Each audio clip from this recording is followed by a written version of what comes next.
નમસ્તે વિદ્યાર્થીઓ। લાસ્ટ વિડીયોમાં આપણે દ્રષ્ટિ સ્થાન ભેદની રીત ભણ્યા। એના અગાઉ વાત કરું તો પૂરક ભૌતિક રાશિ એસઆઈ એકમ પદ્ધતિની સમતલ કોણ અને ઘનકોણ ભણ્યા। તો હવે આ મુદ્દાઓના આધારે કેટલાક ઉદાહરણ જોવાના છે જે તમારી એનસીઈઆરટી બુકની અંદર શરૂઆતના ઉદાહરણો છે આપણે ચર્ચા। તો અહીંયા તમારું પહેલું ઉદાહરણ અને બીજું ઉદાહરણ બે રકમ દર્શાય છે। રકમ પહેલા જોઈ લેજો, હાલ પૂરતું આપણે પહેલા ઉદાહરણની વાત કરીએ। આમ તો આ એક દાખલો ના કહી શકાય, ફક્ત એકમ કન્વર્ટ કર્યો છે। અહીંયા ઉદાહરણ નંબર 2.1 માં આપણને શું કીધું છે તો નીચે આપેલ ખૂણાના મૂલ્યોને રેડિયન માત્રામાં ફેરવો। હવે ખૂણાનો એકમ તો જો અગાઉ તમે એકમ અંશ સેલ્સિયસ અંશ અથવા ડિગ્રીમાં કહેતા હતા। હવે ખૂણાનો બીજો એકમ તમને ખબર છે રેડિયન, તો એક એકમમાંથી બીજા એકમમાં કન્વર્ટ કરવાનું છે। ચલો અહીંયા આપણને શું કીધું છે કે ભાઈ 1 ડિગ્રીના રેડિયન કેટલા થાય, 1 કળાના રેડિયન કેટલા થાય અને 1 દ્વિકળાના રેડિયન કેટલા થાય કે છે। ચલો ઝડપથી પેલું એકમ વર્તુળ યાદ કરાવી દઉં છું। આમ તો તમને ખબર જ છે, છતાં પણ કે ભાઈ આપણે લાસ્ટ વિડિયોની અંદર વાત કરી હતી। ચલો અહીંયા હું ખૂણા બનાવવાની શરૂઆત કરું છું કે હાલ પૂરતું અહીંયા એ પોઈન્ટ આગળ છું અને એ પોઈન્ટ આગળથી એ અહીંયાથી મૂવ થઈને અહીંયા સુધી આવું છું। અહીંયાથી આપણે ક્યાં આવ્યા, અહીંયા સુધી આવ્યા। તો ખૂણો કેટલો બન્યો, તો ખૂણો બન્યો 90 ડિગ્રી અથવા તો π/2 રેડિયન। ઓકે છે।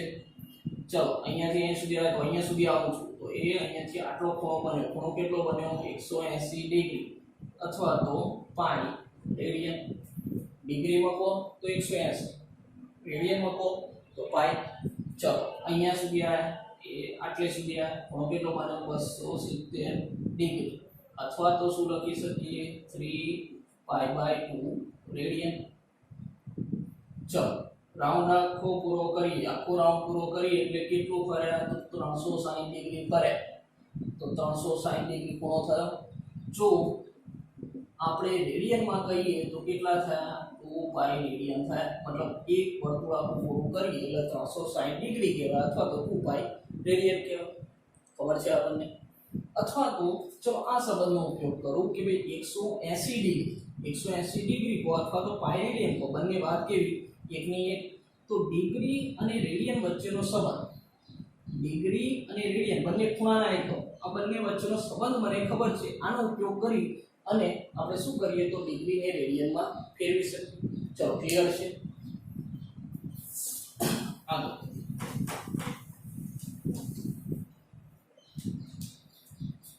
ચલો મારે 1 ડિગ્રીને રેડિયનમાં ફેરવવા છે।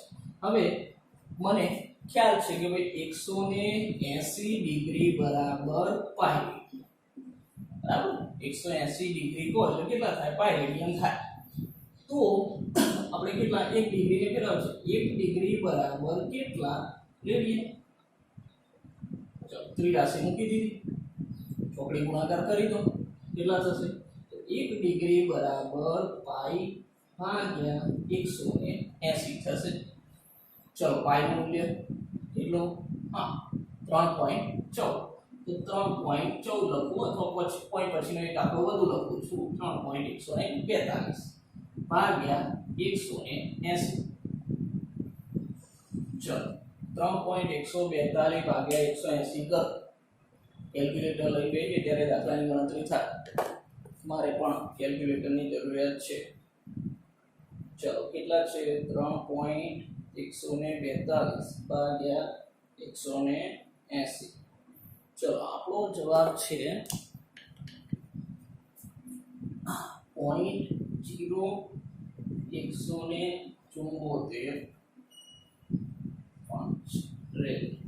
ચલો ઓકે છે। ચલો અહીંયા 1 ડિગ્રી બરાબર આપણી પાસે કઈ આટલા રેડિયન આવ્યા, બરાબર। કોનાનું મૂલ્ય છે 2 ડિજિટ પોઈન્ટને ખસાડી દો તો કેટલા થશે 1 ડિગ્રી બરાબર પોઈન્ટ અહીંયા લાવો તો 1.745 ગુણ્યા 2 પોઈન્ટ ખસાઈને 10⁻² રેડિયન। ચલો ક્લિયર?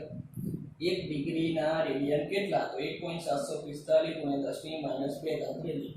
ડિગ્રીને રેડિયનમાં કન્વર્ટ કરી દીધું સાની મદદથી આ ત્રિરાશીનો ઉપયોગ કરી.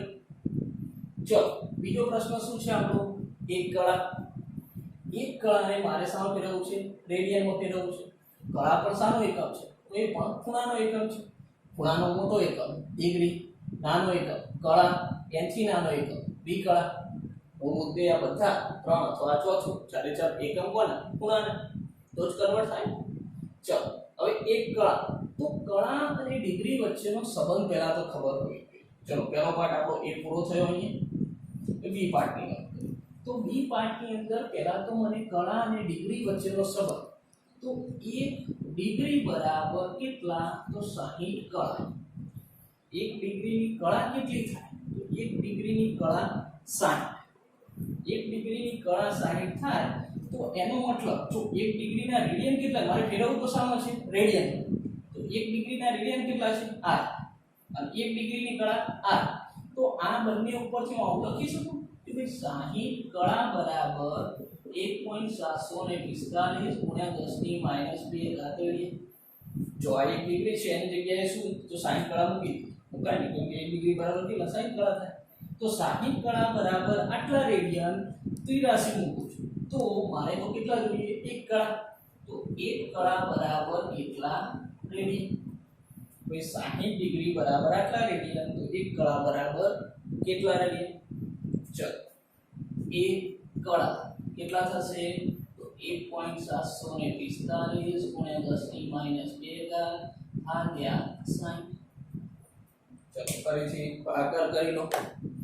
કેલ્ક્યુલેટરનો ઉપયોગ કરી લેવાનો. ચલો 1.745 ભાગ્યા 60 કેટલા થાય છે? તો આપણો જવાબ છે 0.208.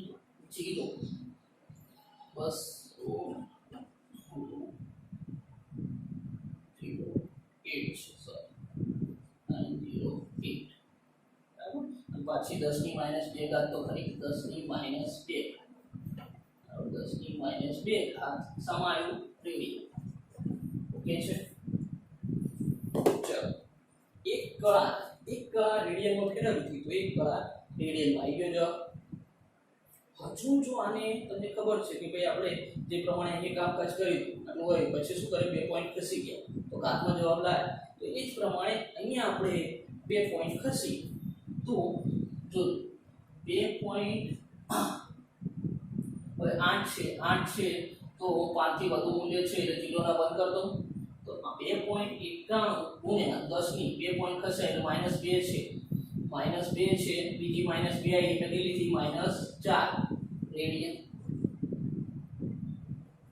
ઓકે છે. ચલો ક્લિયર. 2.91 એવું હતા 8 છે 5 કરતા વધુ એટલે એક ઉમેરી ગયા ને કેટલા થઈ ગયા? 51. 2.91 ગુણ્યા -2 ઘાત ગઈ એટલે -2 હતી એટલે -4 થઈ ગઈ. 2.91 ગુણ્યા 10 ની -4 ઘાત રેડિયન. શું કર્યું? તો એક કળાને ફરી રેડિયનમાં કન્વર્ટ કરી દીધા. હવે શું કરવું છે? વિકળા. ચલો વિકળા માટે આટલું નોંધ કરી લેજો. ચાલો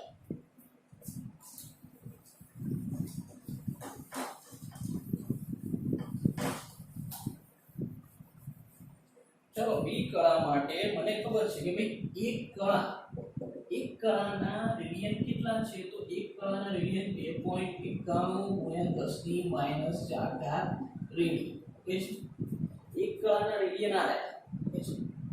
ચલો મારે શું કરવું છે? તો આપણો સી મુદ્દો એક બી કળા. તો બી કળા અને પાછો કળા વચ્ચેનો સંબંધ ખબર હોવી જોઈએ. બી કળા અને કળા વચ્ચેનો સંબંધ ખબર હોવી જોઈએ. એક કળા બરાબર 60 બી કળા. ખાસ ધ્યાન રાખો. એક કળાની બી કળા કેટલી થાય? તો 60 બી કળા. તો આ સંબંધનો ઉપયોગ કરી લઈએ. ચલો એક કળાના રેડિયન કેટલા છે? આટલા છે અને એક કળા બરાબર 60 બી કળા છે. તો આવું લખી શકું કે ભાઈ 60 બી કળા બરાબર 2.91 ગુણ્યા 10 ની -4 ઘાત રેડિયન. આ એક કળાની જગ્યાએ કેટલા? 60 બી કળા લખી શકાય કેમ કે એક કળાના બી કળા કેટલી થાય? તો 60. તો 60 બી કળા બરાબર આટલા રેડિયન. તો એક બી કળા બરાબર કેટલા રેડિયન? ચલો ક્લિયર.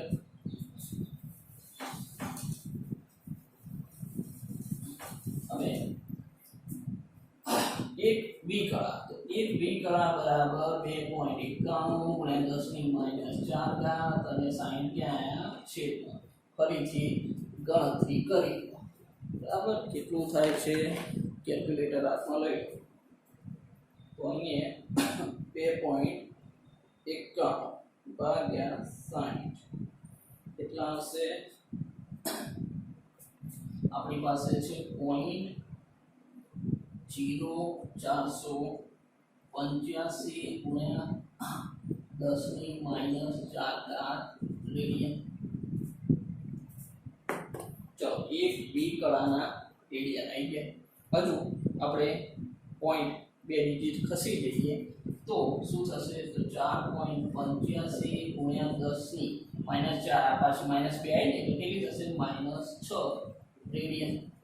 તો એક બી કળા બરાબર આટલા રેડિયન થયા. ચલો એક કળાના રેડિયન આ રહ્યા, એક બી કળાના આ રહ્યા. ક્લિયર? એક ડિગ્રી, એક કળા, એક બી કળા સામ ફેરવ્યા રેડિયન. ક્લિયર છે? ચલો ઉદાહરણ નંબર 1 મૂળ મુદ્દે આપણે શું કર્યું તો કોઈ મોટો દાખલો નહીં કર્યો બરાબર, ફક્ત એકમ કન્વર્ટ કર્યા, ત્રિરાશિ મૂકી, ગુણાકાર ભાગાકાર કર્યો. સારું, ચલો હવે ઉદાહરણ નંબર 2 ઉપર જઈએ છે. તો ઉદાહરણ નંબર 2 શું કહે છે? ઉદાહરણ નંબર 2 બરાબર ચલો આ નોંધ ના કરી હોય તો કરી લેજો બરાબર.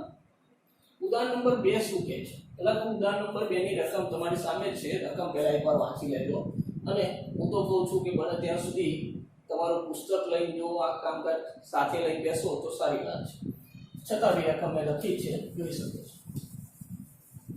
ચલો રકમ બરાબર વાંચી લેજો.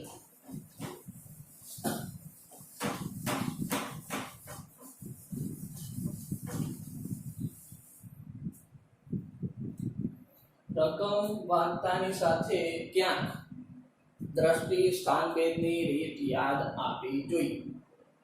રકમ એકવાર જોઈએ. ઉદાહરણ 2 શું કહે છે તો એક વ્યક્તિ તેની સામે આવેલા એક મિનારાનું અંતર પોતાનાથી કેટલું છે તે નક્કી કરવા માંગે છે. બરાબર, એક વ્યક્તિ છે સામે મિનારો છે મોટો, એ મિનારાનું અંતર નક્કી કરવું છે. બરાબર, મોટો મિનારો છે તો કોઈ પેલી મીટર પટ્ટી લઈને પહોંચી જવાનું નથી ઉપર, એટલે હું પકડી રાખું તો ઉપર ચડી જાય, એવું તો શક્ય બનવાનું નથી. તો ક્યાંક ને ક્યાંક આપણી પાસે મોટું અંતર માપવું છે તો દ્રષ્ટિ સ્થાનભેદની રીત છે. કેટલું છે તે નક્કી કરવા માંગે છે. આ માટે વ્યક્તિ મિનારા સી ની સામે કોઈ એક બિંદુ એ પાસે ઊભા રહીને AC ની સીધી રેખામાં ઘણે દૂર આવેલ એક વસ્તુ O ને નિહાળે છે. ચલો અહીં મિનારા બરાબર કોઈ અલગ બિંદુ દ્વારા તમે ક્યાં ઊભા છો એવું દર્શાવવામાં આવ્યું છે. તો આને થોડું આપણે આકૃતિમાં ઢાળવાનો પ્રયત્ન કરીએ, પણ એકવાર શું કહેવા માંગે છે પૂરું જોઈ લઈએ. ત્યારબાદ વ્યક્તિ AC ને લંબ દિશામાં 100 મીટર ચાલીને B બિંદુએ પહોંચે છે. B સ્થાનેથી વ્યક્તિ વસ્તુ O અને મિનારા C ને નિહાળે છે. વસ્તુ O ઘણી દૂર હોવાથી વ્યવહારિક રીતે અવલોકન દિશા BO અને AO એકરૂપ બને છે, પરંતુ તે નોંધે છે કે C ની સીધી દ્રષ્ટિ રેખા મૂળ દ્રષ્ટિ રેખાથી 40 ડિગ્રી જેટલી ખસી છે. તો વ્યક્તિના મૂળ સ્થાન A થી મિનારા C નું અંતર નક્કી કરો. વ્યક્તિથી મિનારાનું અંતર મુદ્દે નક્કી કરવાનું છે. ચલો જે પરિસ્થિતિ આપે છે પરિસ્થિતિને થોડી આકૃતિમાં ઢાળી. તો અહીંયા ચલો હું વિચારું છું કે ભાઈ આ C પોઈન્ટ આગળ કોઈ મિનારો છે. બરાબર, C પોઈન્ટ આગળ કોઈ મિનારો છે. શું લખ્યું છે તે નક્કી કરવા માંગ્યા માટે વ્યક્તિ મિનારા C ની સામે કોઈ બિંદુ A પાસે ઊભા રહી કોઈ બિંદુ A, તો આ પોઈન્ટનું A કહી દઉં છું. ચલો A પોઈન્ટ ઊભા રહીને AC ની સીધી રેખામાં ઘણે દૂર આવેલ એક વસ્તુ O ને નિહાળે છે. હવે આ AC ની સીધી રેખામાં આ રેખામાં બરાબર અહીંથી હું મિનારાને જોઉં છું, અહીંયા ઊભો છું બરાબર, અથવા તમે ઊભા છો, તમારું ઘર તમે ઊભા મિનારા જો અહીંયા ઊભા છું, મિનારાને જોઉં છું, સાથે સાથે ઘણી દૂર આ તો કેવી વાત છે કે અહીંથી જોયું બરાબર. આ ડુંગર દેખાય છે, ડુંગરની સાથે સાથે ઉપર આ પેલા ચંદામાં માર્યા બરાબર. રાત્રે તો ક્યાં દેખીશું આપણે, દિવસે દેખીએ તો સુરત દાદા રહ્યા.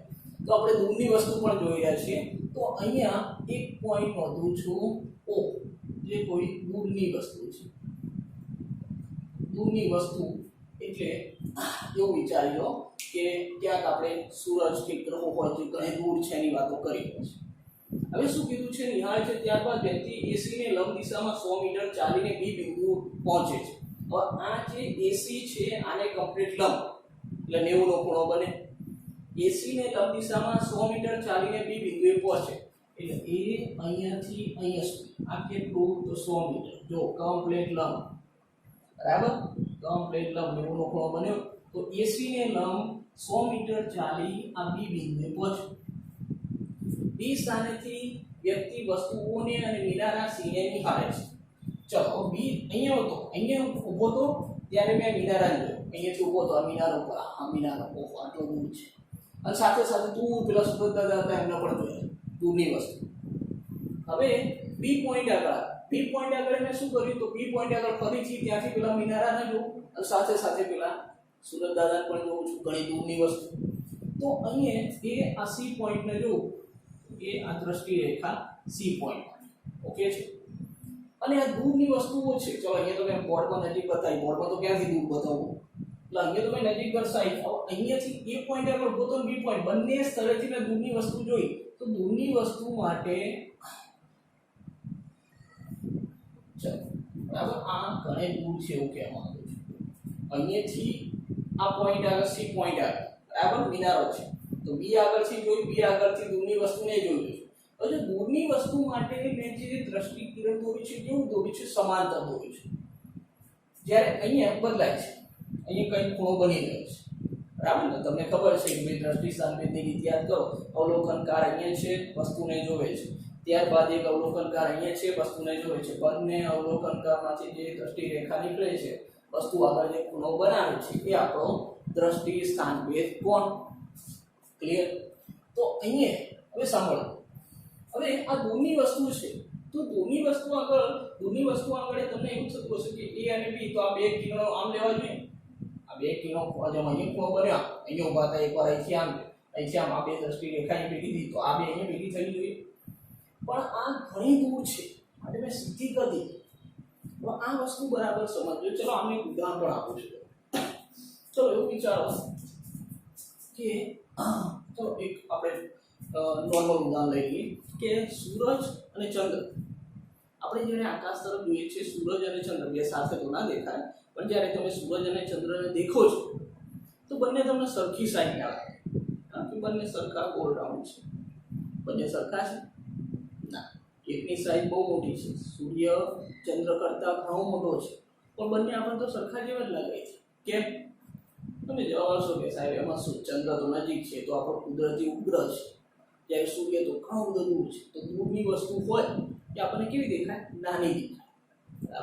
ઉદાહરણ તરીકે હું આ એક ટાવર છે, બરાબર, એને અહીંયાથી જોઉં તો અહીંથી મારી દ્રષ્ટિ રેખા બરાબર એ આ ખૂણો બને. અને કોઈ દૂર વ્યક્તિ અહીંયાથી જોવે છે તો આ ખૂણો બને. તો સ્વાભાવિકપણે આ ખૂણો કેવો છે? નાનો છે. હજુ કોઈ દૂરથી જોવે છે તો એના માટે ખૂણો હજુ નાનો છે, બરાબર. આ તો અહીંયા અંતરની વાત કરી, પણ તમે સૂરજ અને ચંદ્રના અંતરની વાત કરો એટલે આ ખૂણો બહુ નાનો છે. બહુ નાનો થયો તો પછી આ કિરણ આગળ જતા આ કિરણ કેવા થઈ જાય? સમાંતર થઈ જાય. આ વસ્તુ મગજમાં બેસે. તમે પ્રકાશના કિરણો વિચારીએ કે ભાઈ સૂર્યમાંથી જે પ્રકાશના કિરણો ધરતી ઉપર આવે એ આપણે કિરણો કેવા વિચારે? સમાંતર. એ કિરણો કેવા આવે છે? સમાંતર. કેમ સમાંતર? તો અંતર ઘણું છે, ઘણા દૂરથી આવે છે, એટલે એ કિરણો કેવા થઈ ગયા? આપણી માટે સમાંતર કિરણો છે. આ વસ્તુ વિચાર. ચલો એક બીજું ઉદાહરણ આવું આની સાથે. તમે ટ્રેનમાં બેઠા મસ્ત સરસ બારીની જગ્યા લઈ લો બહાર જોવા માટે, બરાબર. તો ટ્રેનમાં બેઠા છો, તમે નોંધ કરી હશે કે તમે બહાર જુઓ છો તો બહાર જેમ ટ્રેન બારીમાંથી બહાર જુઓ પેલો ઝાડ આવે તો ઝાડ ઝડપથી આવીને આમ જતું રહે, બરાબર. દૂર ક્યાંક તમે સૂરજને જુઓ છો તો એવું લાગશે કે સાથે સાથે છે. પેલું ઝાડ એ ઝડપથી આવીને તમે અહીંયા બેઠા છો, આ ઝાડ આવી જતું, સૂરજ છે એ સાથે સાથે છે એવું લાગતું હશે.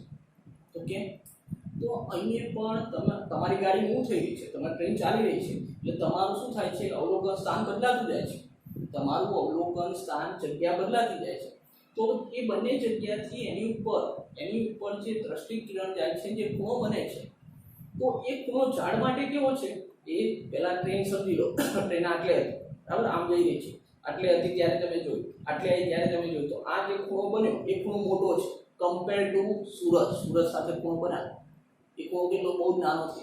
તો સૂરજ એવું લાગે તમને કે એક કિરણો તમારા માટે કેવા થઈ ગયા, સમાંતર થઈ ગયા. એક કિરણો જે સૂરજમાંથી આવે કેવા સમાંતર થઈ ગયા, એટલે સાથે ચાલે એવું લાગે. જ્યારે ઝાડ માટે એક ખૂણો કેવો બન્યો, મોટો બન્યો, દ્રષ્ટિ સ્થાન ભેદ માટે તમને એવું લાગે છે બરાબર કે ભાઈ સૂરજ સાથે ચાલે છે અને ઝાડ ઝડપથી પાછળ જાય છે. એટલે આ કિરણોને કેમ સીધા લીધા આ વસ્તુ સમજાવવા માંગુ છું. ઘણી ઊંડી વસ્તુ આ તો અહીંયા મેં દર્શાવી છે, બાકી આ કિરણો બરાબર એક કેવા થઈ ગયા, સમાંતર થઈ ગયા. એટલે હવે એવું વિચારતા નહીં કે કેમ આવું નહીં કરે. ક્લિયર? જો અહીંયા સ્પષ્ટતા આપી છે. શું સ્પષ્ટતા આપી છે? જો બી સ્થાનેથી વ્યક્તિ વસ્તુ O અને મીનાના સીને નિહાળે છે. વસ્તુઓ ઘણી જ દૂર હોવાથી વ્યવહારિક રીતે અવલોકન દિશા BO, અવલોકન દિશા BO અને AO એટલે BO અને AO એકરૂપ બને છે. સ્પષ્ટ કરી છે કે આ બંને કેવી થઈ એકરૂપ થઈ. પરંતુ તે નોંધે છે કે C ની સીધી દ્રષ્ટિ રેખા મૂળ દ્રષ્ટિ રેખાથી 40 ડિગ્રી જેટલી ખસી છે.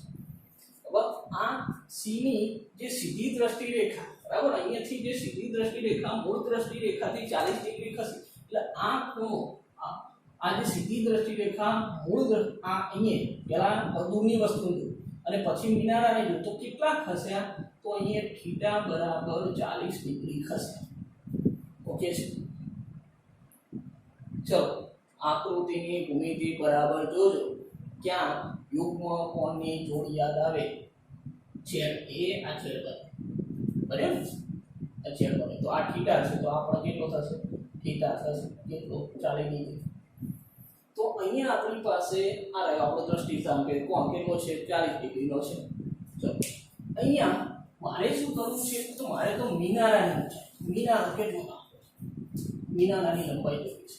હવે મિનારો કેટલો લાંબો છે એટલે મારે AC માપવું છે બરાબર.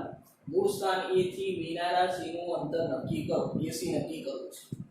તો AC નક્કી કરવું છે. આ ખૂણો 90 નો તમને સ્પષ્ટ લંબ દિશા કીધું હતું. આ ખૂણો 90 નો છે તો એનો મતલબ મારી પાસે ત્રિકોણ ABC છે. હવે ત્રિકોણ ABC માટે આ ખૂણો થીટા, ચલો tan થીટા એપ્લાય કરું બરાબર. તો tan થીટા બરાબર શું થશે, tan થીટા એટલે કે ભાઈ સામે ભાગ્યા પાસે. ચલો સામેની બાજુ અને પાસેની બાજુ, સામેની બાજુ કઈ છે AB અને પાસેની બાજુ કઈ છે AC. ઓકે છે? AB તો આપેલું છે, AB કેટલું 100 મીટર.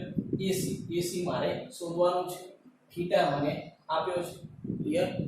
તો ચલો AC ને સૂત્રનો કરતા બનાવો. AC બરાબર શું થશે, AB ભાગ્યા tan થીટા. ચલો AB કેટલા છે 100 અને tan કેટલા છે, ખૂણો કેટલો 40 ડિગ્રી. ચલો tan 40 ડિગ્રીનું પાછું મૂલ્ય જોશે ને, tan 40 ડિગ્રીનું મૂલ્ય તમને લોગ ટેબલ આપેલું હશે. લોગ ટેબલની અંદર tan 40 ડિગ્રીનું મૂલ્ય જોઈ લેવાનું.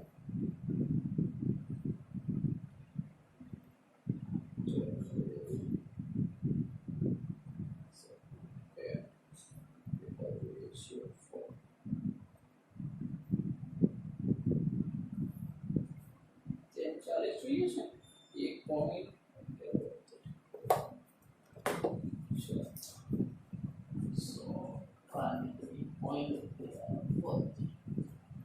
જવાબ જોઈ લો. જો AC કેટલી ઊંચાઈ છે આ મીટરમાં છે એટલે આ પ્રશ્ન આવશે મીટરમાં. ફરીથી કેટલા છે તો 100